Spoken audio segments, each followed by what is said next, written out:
Ladies and gentlemen, I'm not entirely sure what world does proposition live in. In a world where China is a dominant market that's altruistic enough to want to facilitate the process of development in Malaysia, but at the same time, this apparent country that apparently cannot build roads and don't have the capacity to build up structures are going to be able to moderate this giant economy to the extent they say. I think it is unrealistic for this debate, right?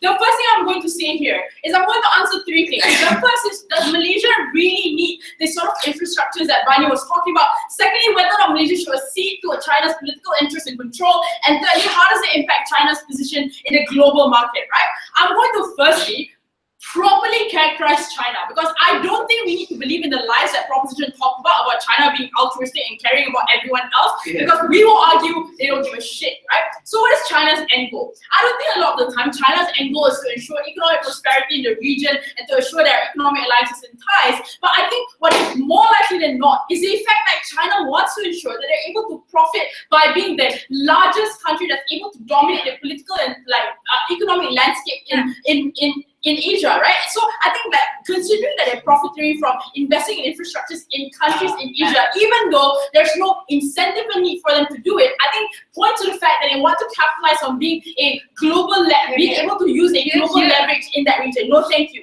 Why is it likely that in the first instance the Malaysian government is going to give in, right? I think the reason for this is because there are many scenarios in which there are other entities out of Malaysia as unwilling to invest in terms of foreign direct investment. We point to the examples of the pull out of companies in Penang and Klang when it comes to the creation of digital hub and manufacturing services, right? I think the argument in the first instance to say that we're going to bridge the gap and build up a country sounds nice, but it isn't contrasted to the fact that there are insidiousness in the political positioning that China is likely to engage upon. I'm going to talk about that now. But I'm going to engage in two direct responses to Bani, right? The first is, will we be able to benefit the most remote areas sit down? I don't think so. Because a lot of the times, the determination of where we develop infrastructures in our country is often contingent on the government being able to determine where the infrastructures go to. And a lot of the times, right, when it comes to things like resource parity, as well as ensuring that there's ability to maintain political power in the country, there's very little incentive for the Malaysian government to ensure comprehensive and uniform development across the country. I think even with because the creation of economically able class also creates more aware classes, something that the government is unlikely to want. But secondly, even with the resources that we have in status quo, we don't get uniform development. That's why we have the creation of centralized urban areas in this country, right? No. But secondly, can Malaysia moderate and control? I'm going to delve into this in my first argument, right? I'm going to point to you the fact why it is unlikely to be able to do so.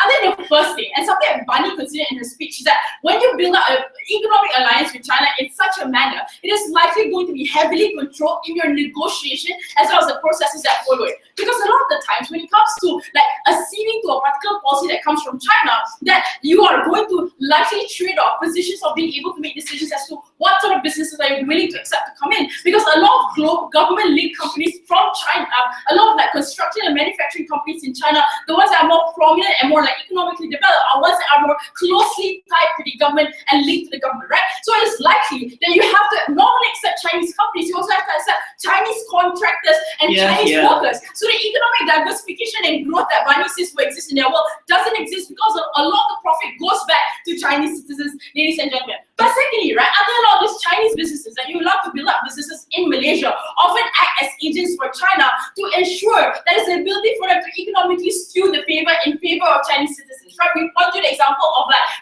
Proton being taken over by the Gili company, or things like the thing that's happening in Johor, the build-up of real estate in the areas, presumably to give low-cost housing to Malaysians without accounting for the fact that the low-cost housing is limited, but with the profit all goes back to people in China, right? And I think that points to the fact that there's very little ability for us to persuasively argue that China really cares about Malaysia. No, thank you. So I think even if you get some immediate economic outcome at the moment, in the long run, the trade-offs that you have to make is often sacrifice people in your country to ensure that you keep China happy. So why is this a harm, right? I'm going to take Bunny's phrase of vessel states that she says can exist in status quo and say that it's very likely Malaysia is going to be a vessel state. Where has this happened, right? In African countries where they were unable to start like the infrastructure development in those countries, and China came in and said, you know what, we're going to give you a credit loan in order to ensure that you're able to build up your infrastructures in that area. What happened was that because Africa was unable to give, the African countries were unable to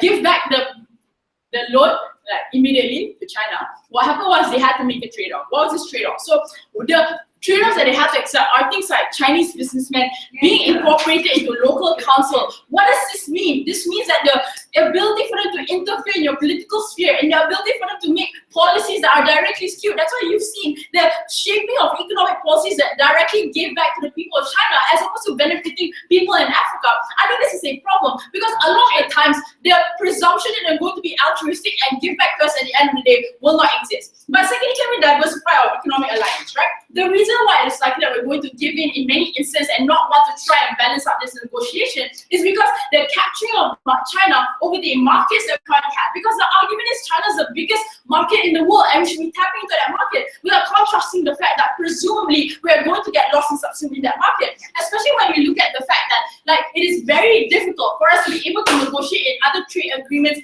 and negotiations, right? Because I don't think you'll be able to balance out and create a world where you are going to be able to engage in China and then the TPP and many other trade alliances, because it is likely that China wants to operate on an idea of exclusivity, right? Because the return is the ability for them to control markets in Southeast Asia, especially with the world that we currently live in, and them trying to stave off American influences in the region, it is likely that they're not going to be okay with you engaging in any trade alliances out there. So this here stability is going to be derived out of it. This is good. I think it is untrue that China is going to ensure stability in the markets of Malaysia. Why? Because I think China is likely to want to destabilize the economy as much as possible to ensure there's no other interest to come in from Western states that they say create so much Western imposition to begin with. And I think that the global perception that you're likely to create is the fact that it is an unattractive market, an unattractive ally, and one that's unworthy of our investment, especially given the argument that you have gotten enough resources from China, ladies and gentlemen. So any other future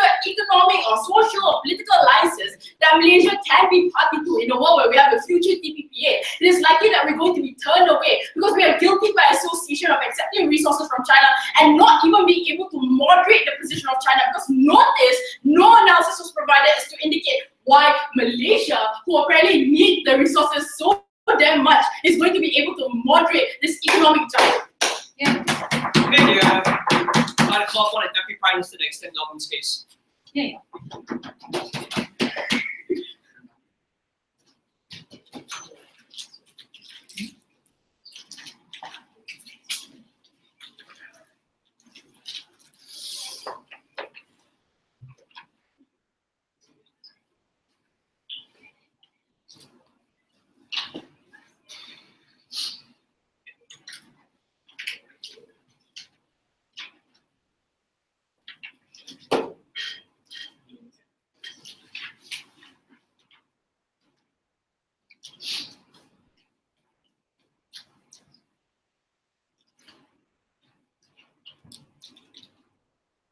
I think the case from this side can easily be engaged with making a few very uncontroversial claims. The first uncontroversial claim we make is the fact that a trade doesn't have to be a love story. There has to be no altruism involved, right? China doesn't need to be benevolent. Xi Jinping doesn't need to have sex with others, right? That's simply not how trades work. It's about quid pro quo. Sometimes you might be on the short end of it. But then it's also a question of, does it mean your other trade partners will give you more benefits? So unless they can show a world where we're going to negotiate better terms as Malaysia with World Bank, United States, European Union, all of that stuff, the case literally doesn't make any sense, right? That's the first thing you have to understand. The second thing you have to understand is trade is supposed to be rational, right? So what does it mean? It means that China will look into its own interest. When China sees the volume of trade increasing in Malaysia, and this is literally the market they're aiming to sell to, it doesn't make sense why they would destabilize this market, because the market doesn't exist to sell to begin with. The second thing you have to understand is the fact that Malaysia is in a unique position. but there's an ethnic pocket of nationals who Here, China here. cares about, right? What it means is when Malaysia is unstable, these ethnicities are harmed before anyone else and discriminated against. China wouldn't want to do anything that would put them under the target, right? But the third thing you also have to understand is this. Here's the thing. If China has greater regional ambitions, what does it mean? They also need greater, like more regional partners that are more stable, right? So China simply cannot negotiate with Russia or cannot work with Russia or even Korea to the same extent that they can with Malaysia. The mere fact of that means China is more likely to not just be nice to Malaysia comparatively, but not be that rude, because it means that Malaysia can back off at any given point of time, right? The second thing that is said is Malaysia will be like African countries. The first thing you have to understand is like really, even the worst case scenario of your African countries really show us that if China didn't move into countries like Zimbabwe, Somalia, Ivory Coast, how would thousands and millions of people would ever have been elevated from poverty? That's like your worst case scenario. The second thing is this is factually inaccurate, because the trade deal that China is making under the Belt and Road Initiative with Malaysia is a PPP, right? It's a public-private partnership. What does it mean? It means that you negotiate all of those terms. That's why Xi Jinping had to spend an entire week in Malaysia, because all of those negotiations had to take place, even though there have been years of negotiation before that, right? That's not the amount of days he spent in Sri Lanka. He didn't even go to Sri Lanka to begin with, right? It means that they recognize that Malaysia is not just a better strategic partner, but a stronger strategic partner, and they cannot be dismissive, right? So you literally can't say this is like the debate of African countries. Malaysia is not an African country. This is a very different position. The third thing you have to understand is this is the key. See, here's the thing. Infrastructure sounds nice. See, this dismisses all of Bunny's argument regarding the human aspects of infrastructure. Immediate infrastructure investment means lesser poverty, more investment, more people elevated out, and generational poverty being reduced. Malaysia moving up the value chain and all of those things. See, they haven't rebutted any of those things. All they have said is infrastructure investment sounds nice, but Malaysia's political positioning means that we will never get absolute equality. We're not looking for absolute equality. We're not looking for absolutely equal investment all across Malaysia. It's about the comparative. Comparatively, Perak would never have had a port built. Comparatively, the Sri Iskandar economic complex wouldn't exist. Comparatively, this is the infrastructure investment. Malaysia wouldn't have incentive to invest in. Otherwise, they would keep investing in the shoddy Malaccan port that simply doesn't compete with Singapore or Hong Kong on a regional basis.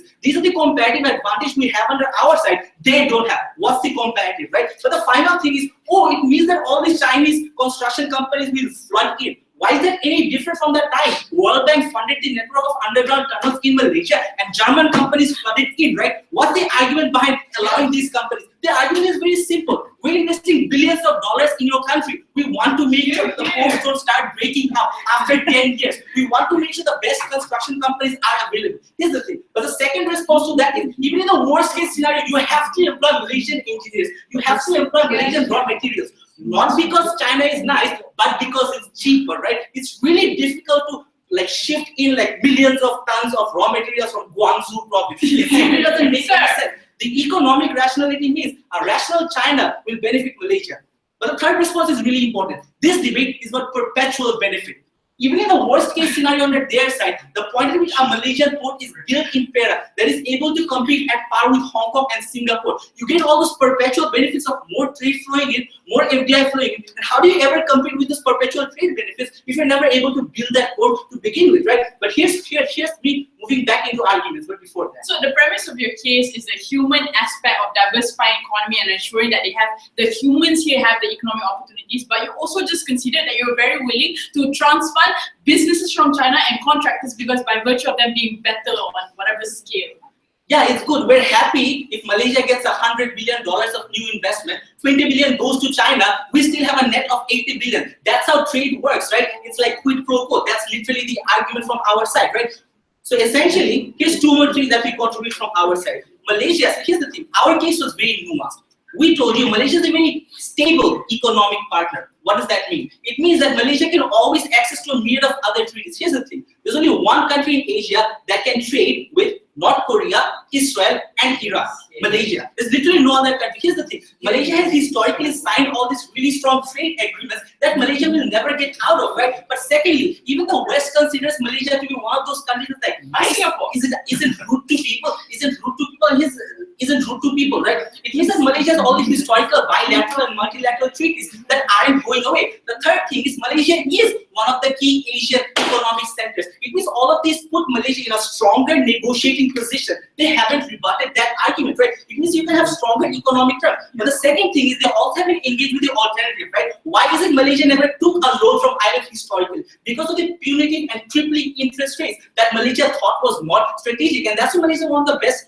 That's why Malaysia was never strategic, right? But secondly, even in case of countries like World Bank, right? Historically, they have always pushed for imbalanced trade, imbalanced conditions. And why is it World Bank and other organizations suddenly stop pushing for all those conditions, right? So finally, we tell you trade is democratic. Right now, if Malaysia accepts the Belt and Road Initiative, it means that it has a greater number of partners to go to. It puts Malaysia in a stronger position, whereas Malaysia already is in a strong enough position to negotiate better conditions. That's the nuance that they have to deal with. You can't simply be dismissive. But the final thing about this whole debate is the fact that the alternatives are simply absent from their side. The first thing is, if Malaysia doesn't take this deal, countries like Uzbekistan and Pakistan will take this deal anyway. What does Malaysia gain out of it, right? Secondly, if China is an economic superpower, they will keep becoming an economic and regional superpower. Why should Malaysia not latch into that and gain more benefits from that, right? But finally, they also have been engaged with our first speaker's analysis regarding how even if you think China is belligerent, it's actually more moderate than a lot of the other belligerent states in terms of how it has a proactively propagated violence and all of those things. It means China is the best thing that ever happened to Malaysia. It's a must. I call upon the Deputy Leader of Opposition and extend on case.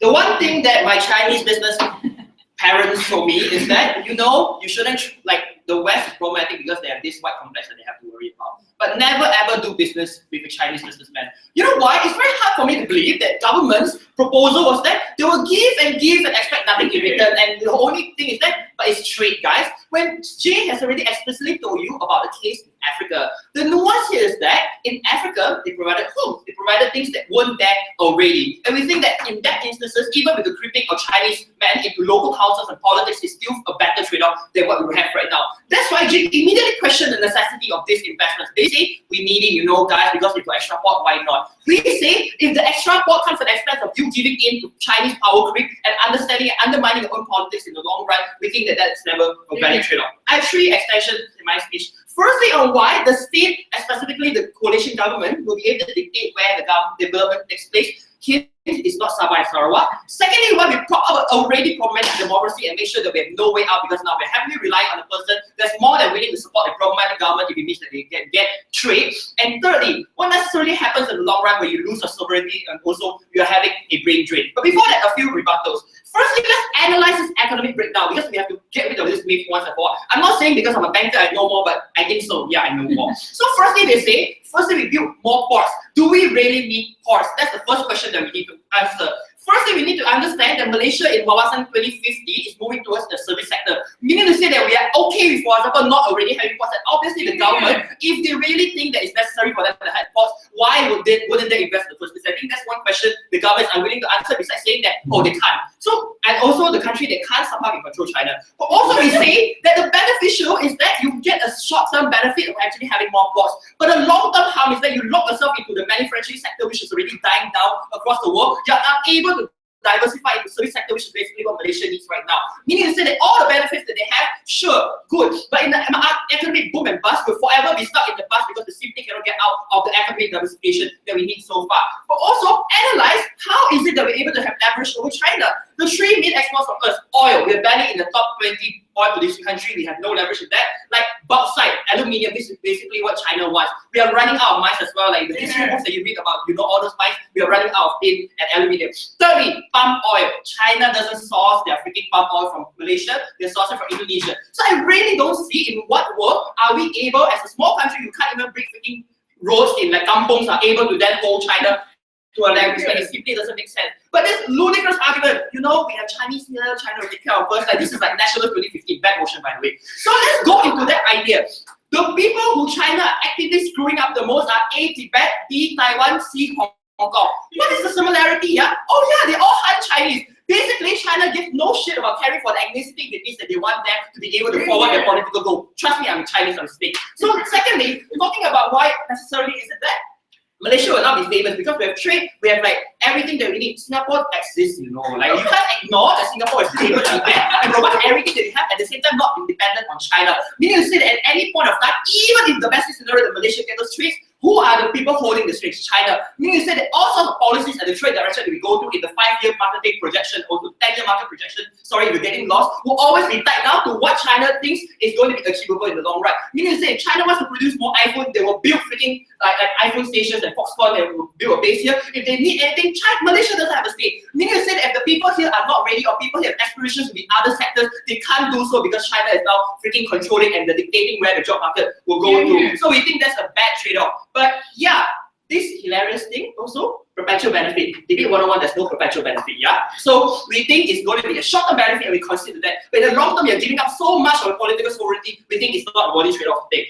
Done with rebuttals. Let's move into arguments. Firstly, on why necessarily state dictates development. Like the one reason necessarily on how we think the Malaysian democracy is really problematic is that states, for example, are able to dictate where necessarily do they want to be able for this development to take place. So this is a contradiction in government. At first they say that China's not going to interfere, but at the same time they say China is pushing for all these roads to be built in freaking Kampong Ulu Langan. How are you going to do that if you're not going to be interfering? So let's buy the best case scenario. They are going to be in rural and they are going to interfere. Does that happen in the long run? No. Why? Because ultimately the state, in having this quid pro quo agreement with China, will be able to dictate where development takes place. And where will development be taking place? Where Barisan National needs to win more seats, guys. And also, if you really want to talk about building roads in like Sabah and Sarawak, that's a myth. The only time they promise to build roads there is every time near the election. Ultimately, they don't need to build roads. People there will still vote for them. So ultimately, obviously, they'll be able to pump in the infrastructure in places where swing states, meaning to say Selangor, Johor, and Penang. Do these places still need more development? That's the question that I want to ask you. I'm from Penang, I say no. But also we say this is problematic in the sense that it keeps in a problematic democracy, and also China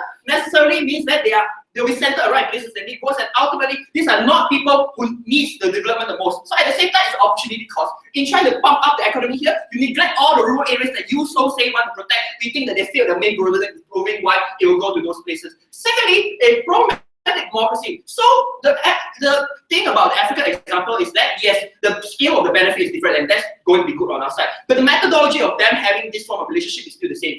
Longer and longer, we think that the credit that, for example, China provides to you is one that, number one, has a long tenureship, correct. But in simple banking terms, if you have a long tenure, meaning to take longer to pay off, the interest rate will be higher. And when the interest rate is higher and your economy is dependent on China, China is able to dictate where necessarily the direction of that goes. Meaning to say, in the long term, they are unable necessarily to finance that credit. What it means, China is more than willing, for example, to not need the money because they're already rich. So what they do is they, for example, convert the finance in financial terms into political representation. This is precisely what's happening in the countries. Sorry, you asked me.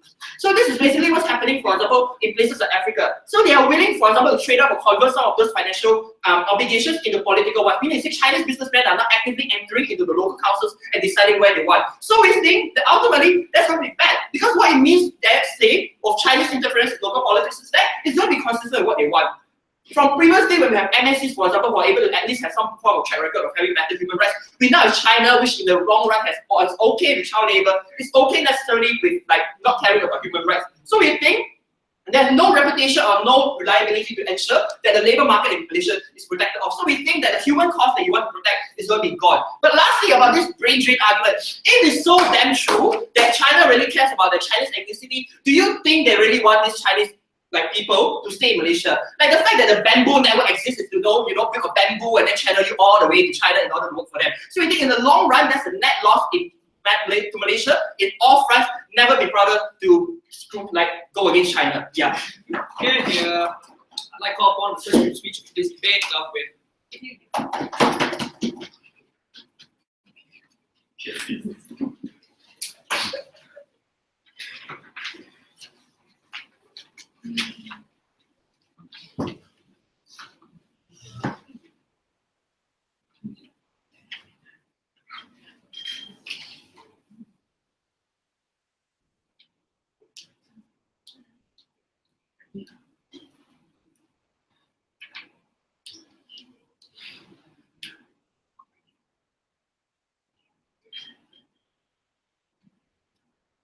It's very difficult for me to believe that no matter how evil China is, you would want to destroy one of its largest trading partners because it only serves to lose by doing that. I think that's the key rebuttal that they missed in today's debate.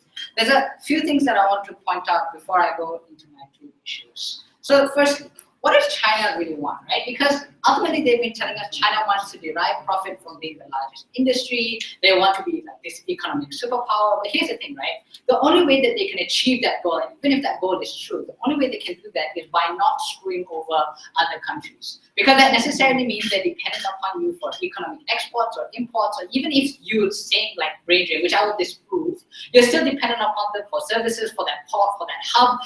There is a reason that China is investing billions and billions, and if they destroy that, they're wasting their own money to begin with. That's something they never dealt with. But secondly, they're really contradictory in their stance. Because on the one hand, Jake comes up here and says, we don't have enough, there's very little reason for politicians to spend money for poor people in Malaysia, but at the same time, they're also saying, we don't need all this infrastructure spending. So which one is it? Is Malaysia poor, or is it that we need this infrastructure spending to begin with? Sit down. At best, I think their case is that this infrastructure is not going to places that we need to. But even on your side, that infrastructure will never reach those people to begin with. Comparatively, I think our side is far more likely to reach those people who need it the most, and that's necessarily a net benefit. Secondly, they said, do we really need ports? Because we're moving towards a service structure industry, whatever. Well, here's the thing, right? Even if you use ports for manufacturing or exporting, you still have large amounts of export. That's one thing. The second thing is that it boosts up your service industry, because what does a port mean, right? It means that people stop by there. It means that people use that as a central economic trading hub. It means that you have benefits in trade deals because people want to move by Malaysia, because it means that you have far more leverage, because ports are really, really important, and China recognizes that. Sit down. Because here's the thing, right? Ultimately, you have to recognize that Malaysia is not stupid and will want to invest in those ports. All right. Let's look at the second part of this debate. Will this trade deal be insidious? And here's where I think that case really breaks down. Because their entire case is contingent upon China being insidious and Malaysia being stupid. So the first thing, they said a lot of the money is going back to China. That makes zero sense, right? Because at a certain point, China is the one who's paying for this, and that means on a worst case scenario, it will be a net zero benefit. It will be a net zero. And by the way, guys, the reason why China is deciding to pay for this, because China gets massive amounts of benefit by a massive access to a huge Malaysian market, also to that same service industry, also to those same same imports or exports that they get from Malaysia to begin with. So even if they get it from Indonesia and all these other countries, China always has an interest to diversify it, because it doesn't know where exactly it will be getting those in the future, right? Because China is a growing economy, and by definition, your economy always has to grow. But let's say even if all of the money goes back to China, that infrastructure is still going to benefit Malaysia to begin with, right? You're still going to have schools there. You're still going to have people trading there. You will have to employ comparatively more Malaysians than you will ever have under your side, even if you are hired by these Chinese companies because of the reasons that Shita told you. All right. Secondly, they said China is going to dictate everything. So here's why a trade deal will be good. Sit down. I think the first thing that they forgot was that China isn't Malaysia's only option, and Malaysia isn't this desperate thing that will definitely accede and bend over and decide to get raped by China, right? There's a couple of reasons for that. Sit down. There's a couple of reasons for that. The first one is stability. That's extremely important for investors. If you look at a lot of other Asian countries, the reason why Malaysia will always have investors into it is because if you look at Pakistan, if you look at India, if you look at like Philippines right now, for example, is undergoing basically a civil war. Malaysia is incredibly peaceful, and that attracts investors. And that means that Malaysia can always say no to China. The second reason is that Malaysia is diplomatically in tune with a lot of other countries that other Asian countries don't have access to, right? That means that if any country wants to go into an Asian niche market, the way it broaches it is in Malaysia, which it doesn't have access any other way. The third reason is, Malaysia is part of huge treaties, is something that we've talked about. Okay, given the fact that China isn't Malaysia's only option, that means that Malaysia has a lot of leverage to say no and decide, sit down, and tell China that if you don't give us a good deal, we'll simply go into these other options, right? That being said, why is it then that we do want this infrastructure? Because this is the best infrastructure, because China is giving us all these good deals to begin with. This debate doesn't occur in a world where Malaysia is extremely desperate. It's where we want what's best for Malaysia to begin with. Secondly, I think the analysis has to be comparative, right? So let's say even if Malaysia is really weak, let's say Malaysia is really desperate, right? Malaysia is desperate. I mean, for all those other trade deals, for all the other trade deals with the World Bank, Malaysia is also going to be weak inside those negotiations anyway. So no matter what happens, if Malaysia is weak, they're going to be dicked over by the fact that they have zero leverage in this world to begin with. So then the comparative is, you want to be dicked over by the World Bank, you want to be dicked over by China, right? And I think comparatively, because we've given you reasons to believe that because there exists Chinese nationals inside these countries that China will want to protect, because there exists large amounts of individuals or large amounts of markets that China does care about due to things like proximity, means that China will not want to dig them over. They said, but China doesn't care about Chinese nationals, right? Yes, but they do care about money. And insofar as these Chinese nationals are bringing them massive amounts of money, are making sure that they do profit largely and are making sure that Malaysia does have an interest to stay with China, I think that China does care for them. Thirdly, we talk about brain drain, right? So they said that now all these people are going to go to China to heal. But you have to understand, the largest buyers of China, property in Malaysia, are necessarily Chinese individuals. And that's really important, because it means that China isn't looking to take all of its money and bring it back to China. No, China is looking to invest long-term into Malaysia. And that's really important, because when you invest long-term into a country, you don't have any incentive to destabilize them, to F them over, because it necessarily means that a lot of those Chinese nationals who are coming in from your country are going to be dipped over as well. Lastly, they said, we're going to be dependent upon China. Again, this is really dependent upon those trade deals being really, really bad, which I don't think those two speakers have proven. But that's also dependent upon the fact that Malaysia is unable to finance that credit to begin with, right? Or that Malaysia is suddenly going to go bankrupt in the near future, which I don't think is going to happen given our relative stability to begin with. But that's assume that worst case scenario where Malaysia gets taken over, we still have massive amounts of positive infrastructure benefits that I think they will just never be able to have. For all those reasons, I'm very proud to propose.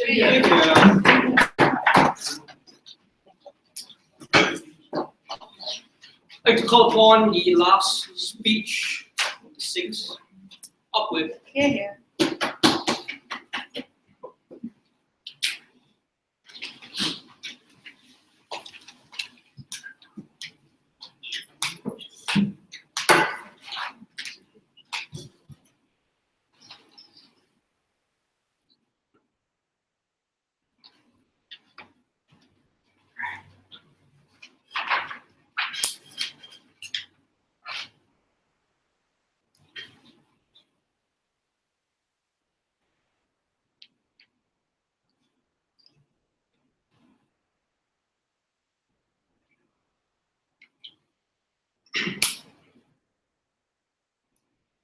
I'll delve right into it. First, part of my speech will be assuming that side government actually gets all of the economic benefits they talk about and why they will still lose this debate.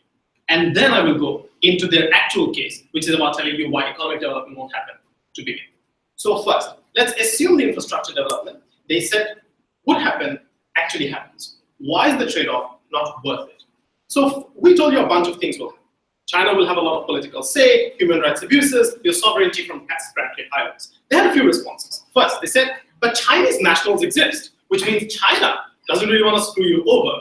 To which we said, actually, Chinese nationals existing is actually more of a reason for China to get politically involved, because they've always wanted control over those Chinese nationals, i.e., like example, Hong Kong, Taiwan. Second, they said, but hey, China wouldn't want to destabilize you because you're a trading partner. That's what they said to Central African Republic, right? The difference is China is a nation that specializes in destabilized regions. There are a bunch of benefits attached to being destabilized. When you are the sole operator in a destabilized region, you don't have competitors because people don't want to go into South Sudan the way China does. Because B, when they owe you a shit ton of money, so for example, it becomes more expensive for them to pay you as well. when the currency drops, it becomes more expensive for them to pay you, means also they're more dependent on you and therefore more obedient to your wishes as well. China loves destabilized partners. Ask Cambodia, ask Vietnam, ask Russia, ask North Korea.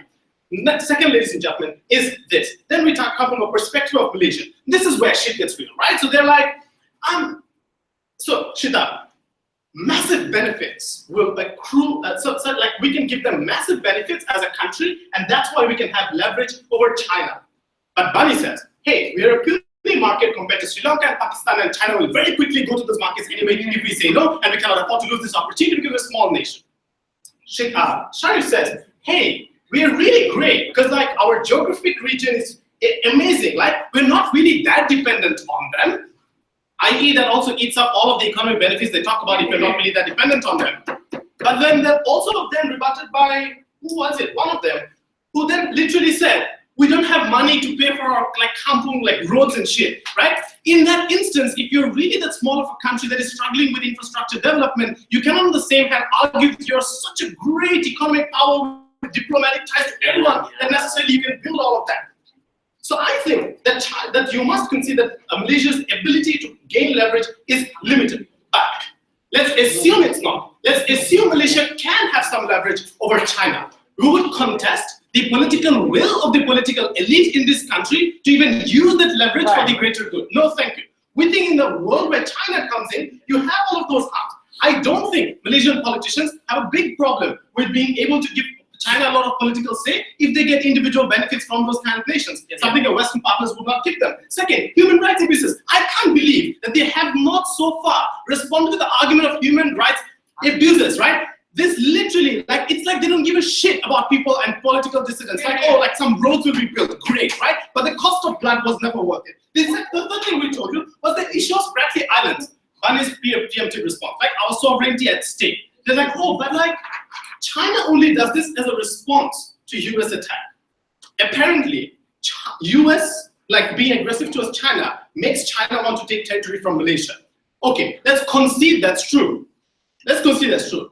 Why does it matter if it's inherently evil or it's responding to US? The matter is that China wants territories that Malaysia disputes. This is how they're taking over territory that they dispute with Philippines to begin with. By taking Duterte under their wing, they're making sure Philippines' opposition to their territorial claims disappear. Same thing they're trying to do with Malaysia, and we can't let that happen at the cost of our sovereignty. I think those issues would alone win this debate. And let's move on to economic impact before that, sure. Okay, comparatively, in which world is China going to be more belligerent? One in which we are not a trading partner, or one in which they see us as an enemy instead of an ally, and therefore they decide to just take over the Spratly Islands? In both worlds, they won the islands. In a world where we are dependent on them, they're capable of making us weak enough to take over those islands. They would be belligerent in both worlds. In one world, they would have more capability. Second, on this, right? So in the instance of economic impact, now, I think Patrick does a lot of work into telling why this infrastructure development is not necessarily the biggest, like kind of like, what do you call it, the biggest way we want to move forward in terms of moving towards service industries, which I don't think was actually responded to. But let's assume it was. Even if it was, we told you that the way this distribution of this infrastructure was going to happen was not necessarily to our advantage to begin with. Was because A, either it was going to happen in situations where China like benefits, which like I don't know where, or B, where the government benefits, which means swing states which often are already highly developed, which means the infrastructure development doesn't really benefit China that much. What was the comparative? They told you, oh, but you can't go to Western partners because you don't have much money from like World Bank, IMF, and European partners, right?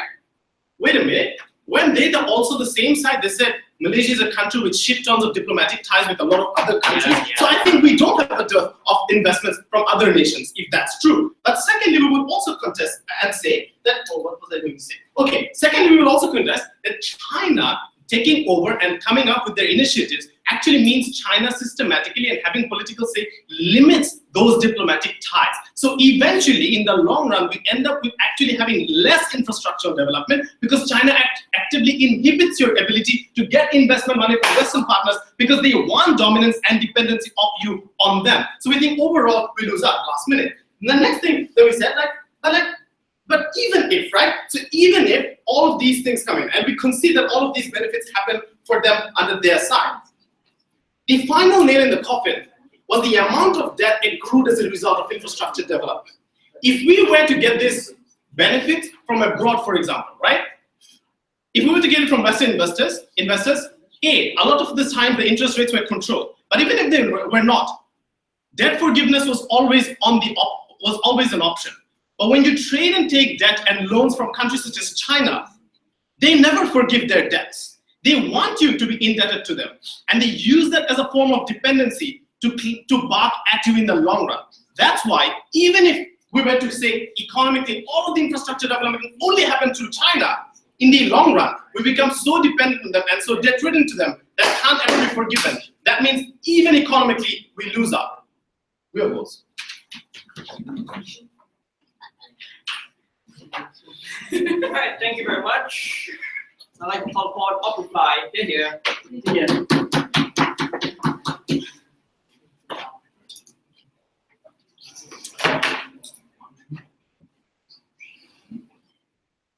See, if I could boil down the mess of contradiction that proposition operator is made and surmise that case into one simple concept, which is China is belligerent. They will give us money because we really need the money, but at the same time, we will control them so they become less belligerent. I think this logic does make sense, no? Also, this argument that China is less belligerent than other actors is not comparative to the fact that yes, North Korea may be more belligerent, but North Korea can't give us money, right? And that's the thing that locks Malaysia in a decision that it cannot opt out of, one that is comprehensively not going to impact their country. What do we say on our side of the house? We say that the decision, is it a comprehensively good decision for Malaysia? The response from Gov was, oh, but that's not your burden because your burden was to give a comparative, you all have no comparative. But I think we didn't need to give a comparative, because the comparative is contingent on our country being such a destitute country to the point where we can only infrastructure develop only with this policy. Because they considered and they rebutted themselves when they say Malaysia has a whole host of political alliances, diplomatically able to talk to many different countries, which means some negotiation can exist. Versus saying that the only way in which we can infrastructure develop by this money means that your bargaining power doesn't exist. So what does China get from Malaysia? So they say we really need Malaysia, okay, because they're attractive economically, politically, socially, so much political alliances we want to break through. It's not responsive to the material that we told you in first speech about China's aspiration in the region and wanting to have control in the region and staving off Western control, right? Exactly by the comparative they provided. IMF, World Bank, all bad comparatives for us, right? And I think that when government says, but China really wants to be an economic powerhouse, and this is contingent on China not being an asshole.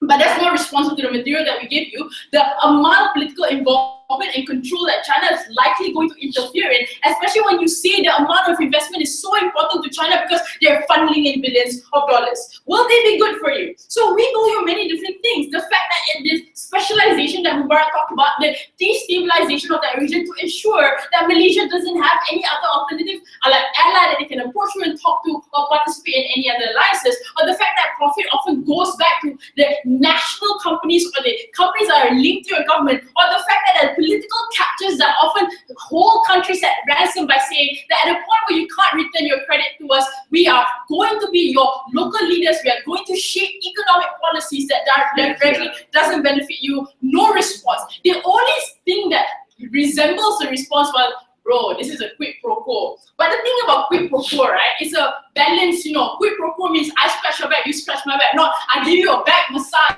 and you just pat me on the back for a really good speech, right?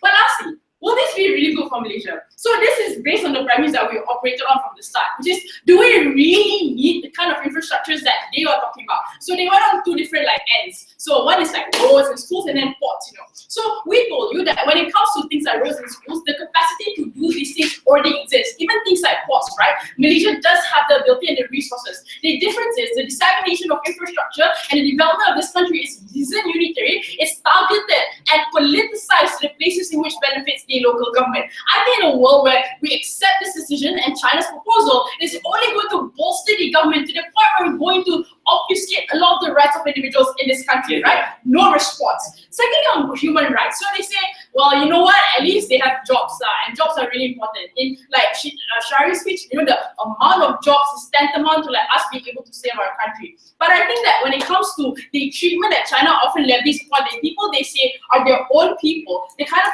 their own ethnicity shows an example to what is likely that they're going to treat people here, especially when the majority race is Malays, and Malays, you know, are like perceived to be really shit to Chinese. I really don't know like what's the calculation there that China's going to engage upon. But lastly is a global placement of Malaysia, right? So I'm going to say here, Malaysia doesn't look good at the moment, but you're going to look far worse when you associate yourself only with China in a world where China doesn't allow you to go and be friends with America or Canada, because it isn't in their best interest to ensure that whilst they're trading with you, you're going to join a TVP 2.0, right? It isn't like something that they're going to be able to benefit off from, and it's likely that you're going to limit and inhibit the way Malaysia moves forward. Very practical. Yeah. Someone let's reply to last speech extra. Thank you.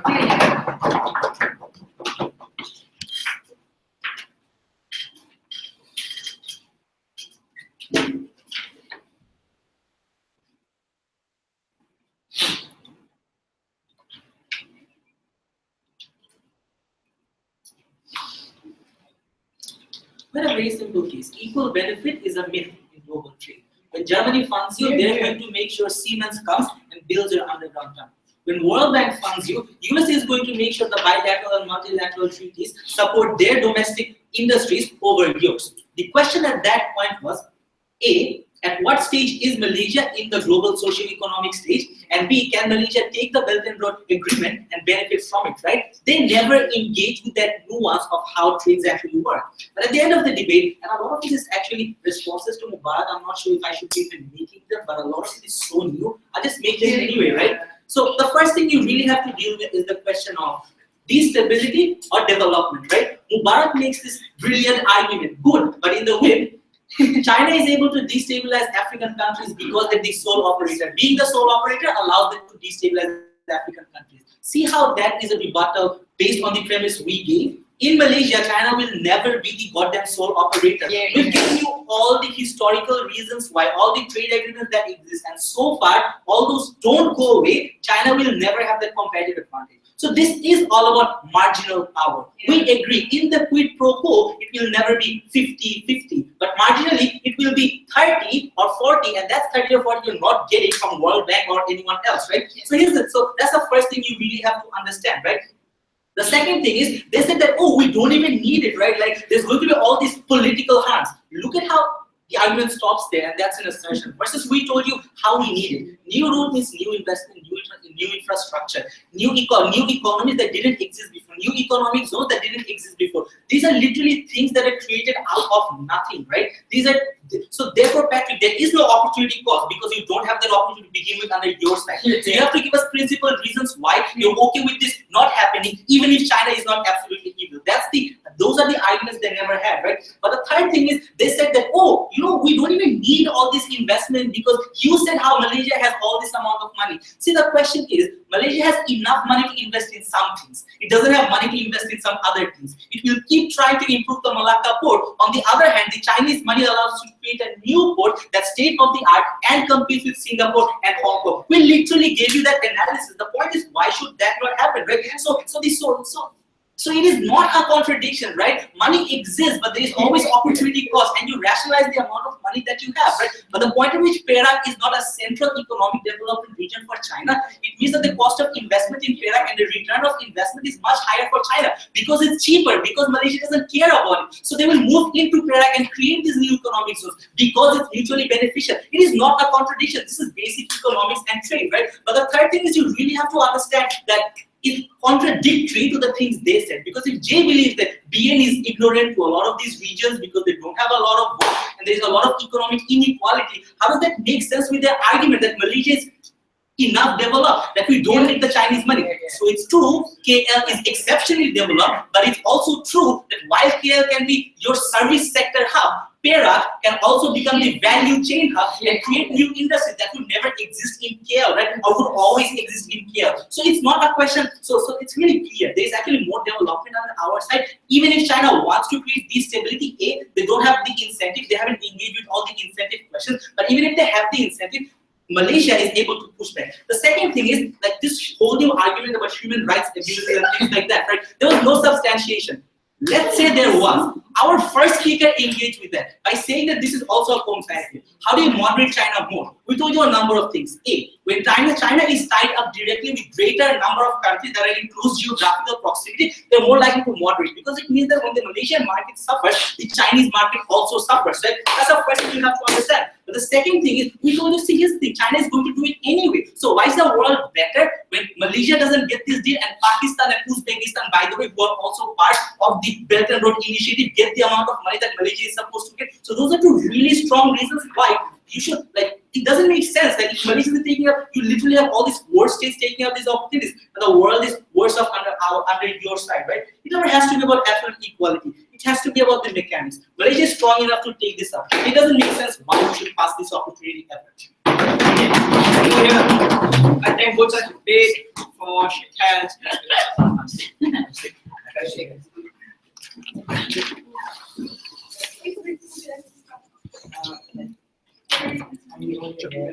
No?